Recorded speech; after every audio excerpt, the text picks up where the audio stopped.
ರೀ ಏನ್ ಇಷ್ಟೊಂದು ಯೋಚನೆ ಮಾಡ್ತಾ ಇದ್ದೀರಾ? ಇವತ್ತು ಮಯೂರಿ ಬರ್ಡೇ, ಅವಳಿಗೆ ಏನು ಗಿಫ್ಟ್ ಕೊಡೋದು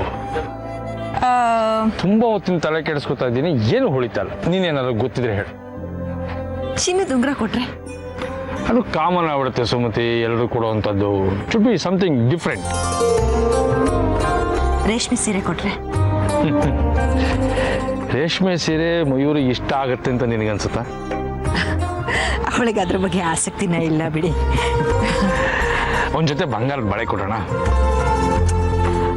ಅಲ್ಲ, ಈಗಿನ ಕಾಲದ ಮಕ್ಕಳಿಗೆ ಅವ್ರಿಗೆ ಡ್ರೆಸ್ಸಿಗೆ ಸರಿಯಾದ ಮ್ಯಾಚಿಂಗ್ ಬಳೆ ಸರ ಅಂತ ಹಾಕೊಳ್ಳುವಾಗ ಈ ಚಿನ್ನದ ಬಳೆ ಅವಳು ಉಪಯೋಗಿಸ್ತಾಳೋ ಇಲ್ವೋ, ಮೂಲೆಗೆ ಇಟ್ಬಿಟ್ರೆ ಅದು ವೇಸ್ಟ್. ಅವ್ರ ಏಜ್ ಗ್ರೂಪ್ಗೆ ಇಷ್ಟ ಆಗುವಂಥದ್ದು ಅದನ್ನ ನೋಡಿದಾಗೆಲ್ಲ ನಮ್ಮ ನೆನಪು ಬರಬೇಕು. ಆ ಥರದ್ದು ಏನಾರ ಗಿಫ್ಟ್ ಕೊಡಬೇಕು. ಹಾ, ಅದನ್ನ ಕೊಟ್ರೆ ಅವಳ ಜೀವನ ಪೂರ್ತಿ ನೆನಪಿಸ್ಕೋತಾಳೆ. ಯಾವ್ದು? ಅದನ್ನ ನಾನು ಈಗ ಹೇಳಲ್ಲ, ಆದ್ರೆ ಸೆಲೆಬ್ರೇಟ್ ಮಾಡೋ ಟೈಮಲ್ಲಿ ನಿಮ್ ಕೈಗೆ ತಂದು ಕೊಡ್ತೀನಿ, ನೀವೇ ಅದನ್ನ ಅವಳಿಗೆ ಕೊಡಿ. ಸುಮ್ಮನೆ ಎಲ್ಲರ ಮುಂದೆ ನನ್ನ ಸಸ್ಪೆನ್ಸ್ ಹೇಳ್ಬೇಡ. ಏನು ಕೊಡಬೇಕು ಅಂತಿದೆಯಾ ಹೇಳು. ಈಗ ನಾನು ಹೇಳಲ್ಲ, ನಾನು ಆಮೇಲೆ ಕೊಡ್ತೀನಿ. ಆದ್ರೆ ಅವಳ ಜೀವನ ಪೂರ್ತಿ ಅದು ಅವಳ ಜೊತೆನಲ್ಲಿ ಇಟ್ಕೋತಾಳೆ, ನೆನಪಿನಲ್ಲೂ ಇಟ್ಕೋತಾಳೆ. ಬಂದೇರಿ.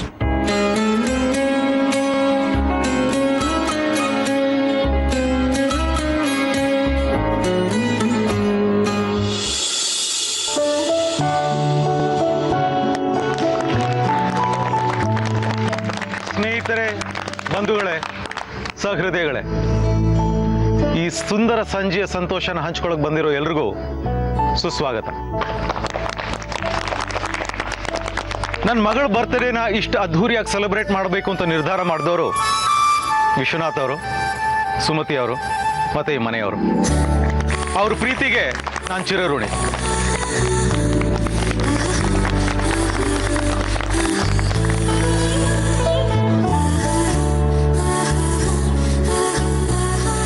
ನನ್ನ ಮಗಳ ಬರ್ತ್ಡೇನ ಇಷ್ಟು ಅದ್ಧೂರಿಯಾಗಿ ಸೆಲೆಬ್ರೇಟ್ ಮಾಡಬೇಕು ಅನ್ನೋದಕ್ಕೆ ಇನ್ನೊಂದು ಮುಖ್ಯವಾದ ಕಾರಣ ಇದೆ. ನನ್ನ ಮಗಳು ಮಯೂರಿ ಈ ದೇಶದಲ್ಲಿ ಕಟ್ಟ ಕಡೆಯದಾಗಿ ಸೆಲೆಬ್ರೇಟ್ ಮಾಡ್ತಿರೋ ಬರ್ತ್ಡೇ ಇದು. ಯಾಕಂದ್ರೆ ನಾಳೆನೆ ನಾನು ನನ್ನ ಮಗಳು ದುಬೈಗೆ ಹೊರಟಿದ್ದೀವಿ.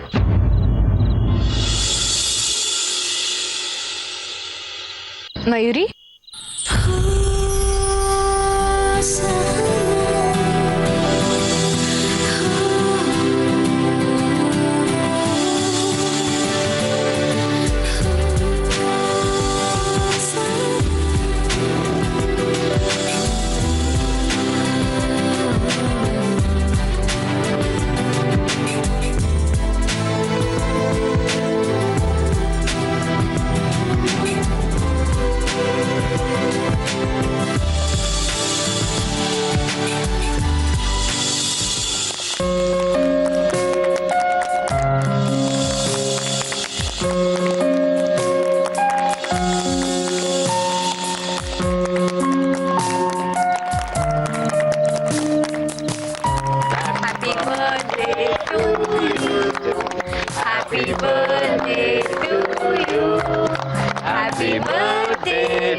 ನಗುತ್ತಾ ನಗುತ್ತಾ ಬಾಳು ನೀನು 100 ವರ್ಷ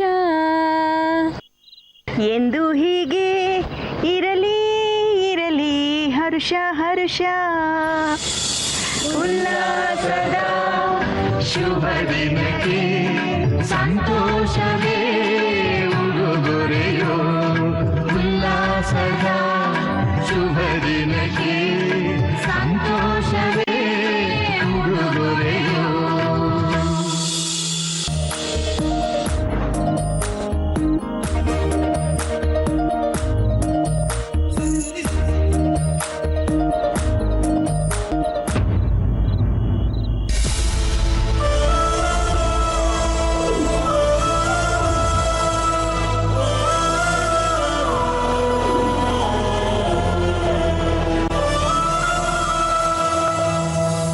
ಅಣ್ಣ,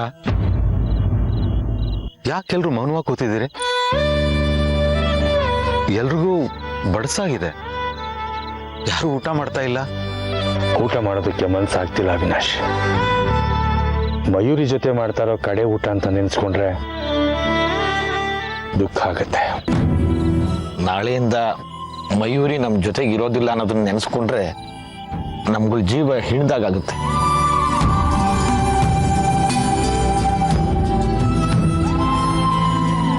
ಅವಳು ಬಂದಿದ್ದಿಂದ ಇವತ್ತಿನವರೆಗೂ ನಮ್ಮ ಜೀವ ಕಳೆ ತುಂಡು ತುಳುತ್ತಿತ್ತು.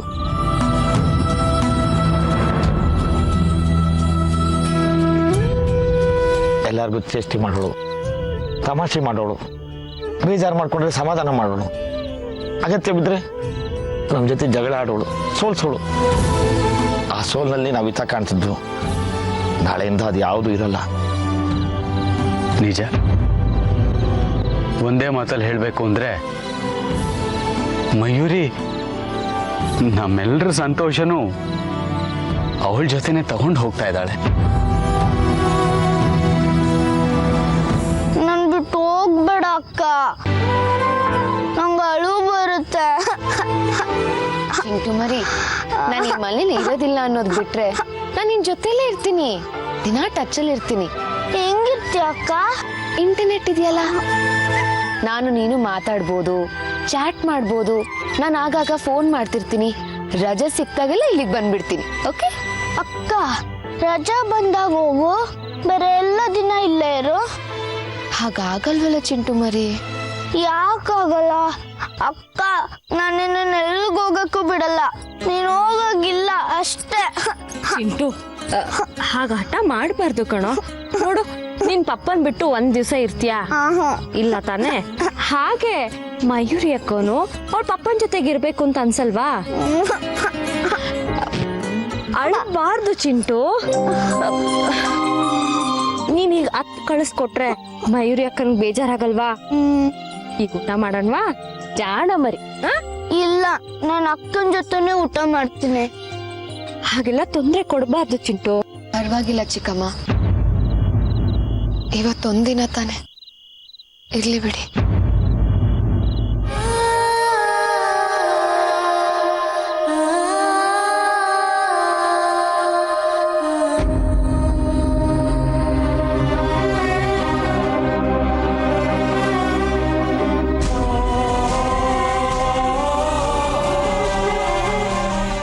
ಚಿಕ್ಕ ಹುಡುಗ, ಅವನಿಗೆ ಅನ್ಸಿದ್ದನ್ನು ಅವನು ಹೇಳ್ಬಿಟ್ಟ.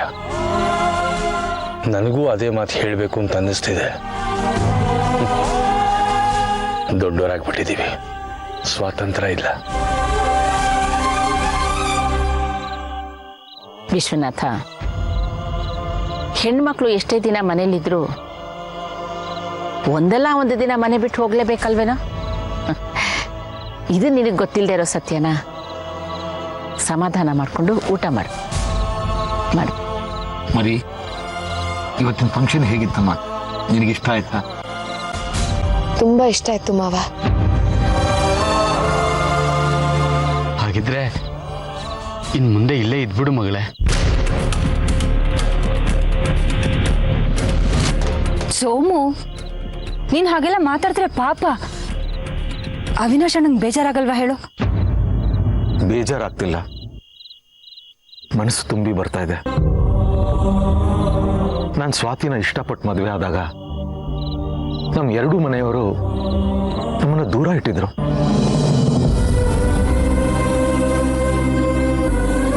ಹಾಗಾಗಿ ನನ್ನ ಮಗಳಿಗೆ ಸ್ವಂತದವರು, ಬಂಧು ಬಳಗ, ನೆಂಟರಿಷ್ಟರು ಯಾರು ಏನು ಅಂತ ಏನು ಗೊತ್ತಿರಲಿಲ್ಲ. ಸದಾ ನಾನು ಕೇಳೋಳು, ಅಪ್ಪ ದೊಡ್ಡಪ್ಪ ದೊಡ್ಡಮ್ಮ ಅಂದ್ರೆ ಯಾರು, ಚಿಕ್ಕಪ್ಪ ಚಿಕ್ಕಮ್ಮ ಅಂದ್ರೆ ಯಾರು, ಎಲ್ಲಿದ್ದಾರೆ, ಅತ್ತೆ ಮಾವ ತಾತ ಅಜ್ಜಿ ಯಾರು, ಹೇಗಿರ್ತಾರೆ, ಎಲ್ಲಿದ್ದಾರೆ ಅಂತ. ಈ ಎಲ್ಲ ಪ್ರಶ್ನೆಗಳಿಗೂ ನಾನು ಉತ್ತರ ಕೊಡಕ್ಕಾಗ್ತಾನೆ ಇರಲಿಲ್ಲ. ಹೇಗೋ ಸಮಾಧಾನ ಮಾಡಿ ಹೇಳ್ತಿದ್ದೆ, ನೀನು ದೊಡ್ಡವಳಾಗ್ತಾ ಆಗ್ತಾ ಅವರೆಲ್ಲರೂ ನಿನಗೆ ಸಿಗ್ತಾರೆ, ಅವ್ರೆಲ್ಲರೂ ಪ್ರೀತಿ ನಿನಗೆ ಸಿಗುತ್ತೆ ಅಂತ. ನನ್ನ ಅದೃಷ್ಟ ನೋಡಿ, ಅದು ಎಷ್ಟು ನಿಜ ಆಗೋಯ್ತು. ನೀವೆಲ್ಲರೂ ಸಿಕ್ಕಿದ್ರಿ, ಎಲ್ಲರೂ ಪ್ರೀತಿನೂ ಸಿಕ್ತು. ಈಗ ಅವಳನ್ನ ನಿಮ್ಮಿಂದ ದೂರ ಕರ್ಕೊಂಡು ಹೋಗಿ ಎಲ್ಲಿ ಅನ್ಯಾಯ ಮಾಡ್ತಿದ್ದೀನಿ ಅಂತ ನನಗೆ ಗಿಲ್ಟ್ ಫೀಲಿಂಗ್ ಶುರುವಾಗಿದೆ. ಹಾಗಿದ್ಮೇಲೆ ಮಯೂರಿ ಇಲ್ಲೇ ಇರಲಿ, ಬಿಟ್ಬಿಡಿ ಅಣ್ಣ. ಸೋಮು, ನಿನ್ನ ಮಾತಲ್ಲಿ ಏನಾದರೂ ನ್ಯಾಯ ಇದೆಯೇನೋ? ಅವಿನಾಶ್ ಅವರು ಮಗಳು ತನ್ನ ಜೊತೆಲಿ ಇರ್ಲಿ ಅಂತ ಆಸೆ ಪಡೋದು ತಪ್ಪ? ನಾವೇ ಕಟ್ಟಿ ಬರ್ಬೇಕು.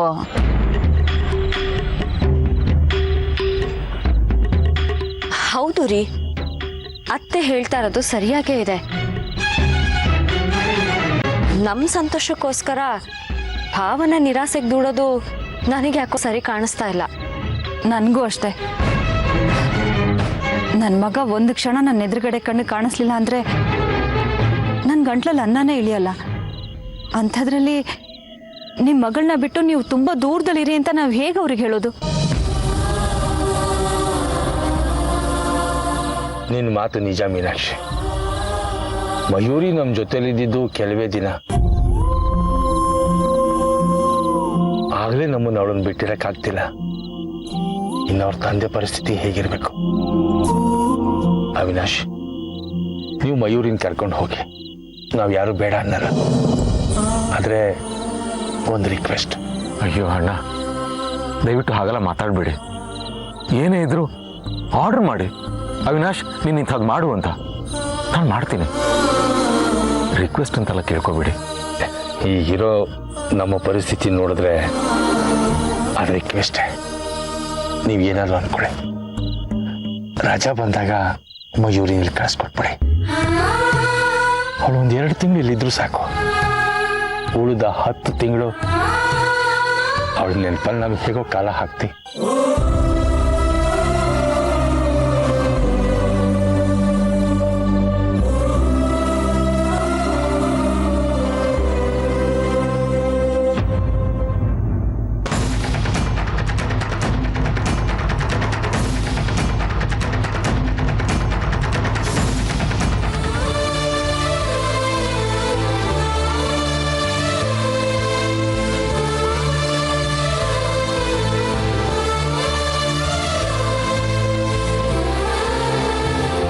ಈಗ ಹೇಳಿ, ಏನ್ ವಿಷಯ? ನಾನು ಮಯೂರಿನ ಪ್ರೀತಿಸ್ತಾ ಇದ್ದೀನಿ, ಅವಳು ಅಷ್ಟೇ. ಓ, ಎಷ್ಟು ದಿವಸದಿಂದ? ಒಂದು 2-3 ತಿಂಗಳಿಂದ. 2-3 ತಿಂಗಳಿಂದ ಒಬ್ರನ್ನೊಬ್ರು ನೀವು ಪ್ರೀತಿಸ್ತಾ ಇದ್ದೀರಾ. ಆದರೆ ನಮ್ಗೆ ಯಾರಿಗೂ ಇದ್ರ ವಿಷಯನೇ ಗೊತ್ತಿಲ್ಲ. ನಮಗೆ ತಿಳಿಸ್ಬೇಕು ಅಂತಾನು ನಿಮ್ಗೆ ಅನ್ನಿಸ್ಲಿಲ್ಲ ಅಲ್ಲ? ಅಂದರೆ ಚಾರು ನಿಮ್ಮ ಮೇಲೆ ಅನುಮಾನ ಪಟ್ಟಿದ್ದು ನಿಜಾನೇ?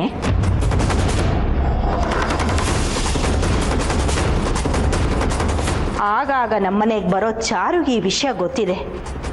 24 ಗಂಟೆ ಈ ಮನೆಯಲ್ಲೇ ಇರೋ ನಮ್ಗೆ ಈ ವಿಷಯ ಗೊತ್ತಿಲ್ಲ. ನಮಗೆ ತಿಳಿಸ್ಬೇಕು ಅಂತಾನು ನಿಮ್ಗೆ ಅನ್ನಿಸ್ಲಿಲ್ಲ ಅಲ್ವಾ? ನಮ್ಮೆಲ್ರಿಗೂ ಮೀರಿದ ಪ್ರೀತಿ ನಿಮ್ದು. ಚೆನ್ನಾಗಿದೆ. ಮದುವೆ ಚಾರು ಜೊತೆ, ಪ್ರೀತಿ ಮಯೂರಿ ಜೊತೆ. ನನಗೆ ಚಾರು ಅಂದ್ರೆ ಇಷ್ಟ ಇಲ್ಲ ಅತ್ತೆ. ನನಗವಳು ಕಂಡ್ರೆ ಆಗಲ್ಲ. ಯಾಕೋ ಆಗಲ್ಲ? ಅವಳು ನಿಮ್ಮ ವಿಷಯನೆಲ್ಲ ಬಯಲು ಮಾಡಿದ್ಲು ಅಂತನಾ? ಮನೆಯವ್ರಿಗೆಲ್ರಿಗೂ ವಿಚಾರ ಗೊತ್ತಾಯ್ತು ಅಂತನಾ? ಅವತ್ತು ಏನು ಅಂತ ನೀವಿಬ್ರು ನಾಟಕ ಆಡಿದ್ರಿ? ಅದು ನನ್ನ ಫೋಟೋನೇ ಅಲ್ಲ. ಲ್ಯಾಪ್ಟಾಪಲ್ಲಿ ಯಾವ ಥರ ಬೇಕಾದ್ರೂ ಮ್ಯಾಜಿಕ್ ಮಾಡ್ಬೋದು. ಅವಳಿಗೆ ನನ್ನ ಕಂಡ್ರೆ ಇಷ್ಟ ಇಲ್ಲ, ಅದಕ್ಕೋಸ್ಕರ ಈ ಥರ ಎಲ್ಲ ಮಾಡಿದ್ಲು ಅಂತ ಹೇಳ್ದೆ ತಾನೆ? ಈಗ ನಾನು ಏನು ಅಂತ ನಂಬಲಿ?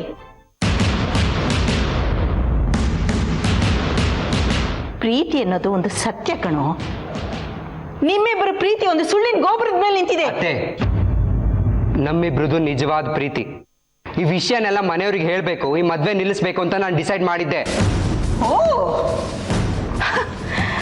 ನಿನ್ನ ನಾನು ಏನೋ ಅನ್ಕೊಂಡ್ಬಿಟ್ಟಿದ್ದೆ ಕಣೋ.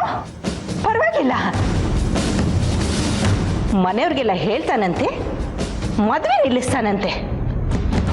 ಯಾಕೋ ಪ್ರತಿಯೊಬ್ಬರು ನಿನ್ನ ಹತ್ರ ಬಂದು ಈ ಹುಡುಗಿ ಇಷ್ಟನಾ, ನೀ ಮಾಡ್ಕೋತೀಯಾ ಅಂತ ಕೇಳಿತಾನೆ ಮದುವೆ ಮಾಡಿದ್ದು, ನಿಶ್ಚಯ ಮಾಡಿದ್ದು. ಈಗೇನಾಯ್ತು? ಏನ್ ಮಯೂರಿ?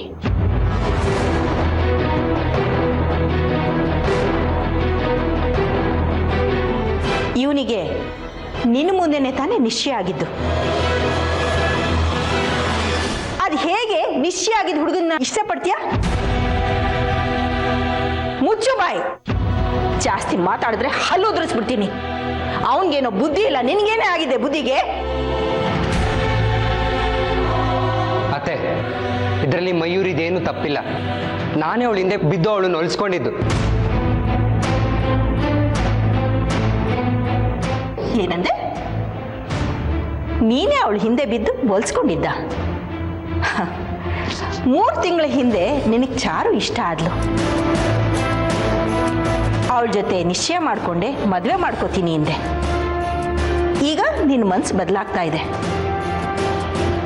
ಈಗ ಮಯೂರಿ ಇಷ್ಟ ಆದ್ಲು, ಅವಳನ್ನ ಪ್ರೀತಿಸ್ತಿದ್ಯಾ, ಮದುವೆ ಆಗಬೇಕು ಅಂತಿದ್ಯಾ. ಇನ್ನೊಂದು 3 ತಿಂಗಳು 6 ತಿಂಗಳು ಆದಮೇಲೆ ಇನ್ನೊಬ್ಳು ಯಾರನ್ನೋ ನೋಡ್ತೀಯ. ಆಗ ಅವಳು ಇಷ್ಟ ಆಗ್ತಾಳೆ, ಅವಳನ್ನ ಮದುವೆ ಆಗಬೇಕು ಅಂತೀಯ. ಆಗ ಇವಳು ಕಥೆ ಏನೋ? ಅತ್ತೆ, ನೀವು ನನ್ನನ್ನು ತುಂಬಾ ತಪ್ಪಾಗಿ ತಿಳ್ಕೊತಾ ಇದ್ದೀರಾ. ನಾನು ನೀವು ಅನ್ಕೊಂಡಿರೋ ರೀತಿ ಅಲ್ಲ. ನಾನು ಮಯೂರಿನ ನನ್ನ ಪ್ರಾಣಕ್ಕಿಂತ ಜಾಸ್ತಿ ಪ್ರೀತಿಸ್ತಾ ಇದ್ದೀನಿ. ಬೆಂಕಿ ಬಿತ್ತು ನೀನು ಪ್ರೀತಿಗೆ, ಪ್ರಾಣಕ್ಕೆ. ನೋಡು ಜಯಂತ, ಇದು ಬರೀ ನಿಮ್ಮಿಬ್ಬರ ವಿಷಯ ಮಾತ್ರ ಅಲ್ಲ, ಇದರಲ್ಲಿ ನನ್ನ ಪ್ರಾಮುಖ್ಯತೆ ತುಂಬಾ ಇದೆ. ನಿಮ್ಮಮ್ಮನಿಗೆ ಮೊದಲೇ ಮಯೂರಿನ ಕಂಡ್ರೆ ಆಗಲ್ಲ.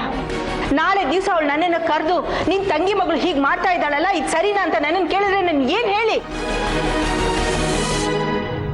ಇಷ್ಟೇ ಅಲ್ಲ, ನಾಳೆ ದಿವಸ ಚಾರು ಮನೆಯವರು ಬಂದು ನನ್ನ ಗಂಡನ ಜೊತೆ ಪಂಚಾಯಿತಿ ಮಾಡಿದ್ರೆ ನಾನೇನ್ ಮಾಡ್ಲಿ? ಯಾವುದೇ ವಿಚಾರದಲ್ಲಾಗ್ಲಿ ನನ್ನ ಗಂಡ ತಲೆ ತಗ್ಸೋ ಹಾಗಾಗೋದು ನನಗೆ ಇಷ್ಟ ಇಲ್ಲ. ಆ ಥರ ಸಂದರ್ಭ ನಿಮ್ಮಿಂದ ಏನಾದರೂ ಆಗತ್ತೆ ಅಂದ್ರೆ ನಿಮ್ಮಿಬ್ಬರನ್ನ ಸಿದ್ದು ತೋರಣ ಕಟ್ಬಿಡ್ತೀನಿ.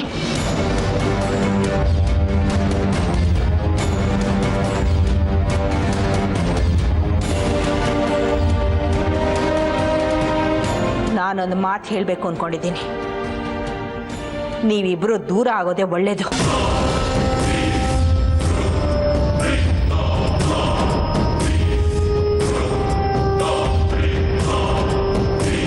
ಇನ್ನೊಂದ್ಸಲ ನನಗೆ ಮುಖ ತೋರಿಸ್ಬಿಡಿ. ಈ ಮನೆಯಿಂದ ಹೊಟ್ಟೋಗಿ.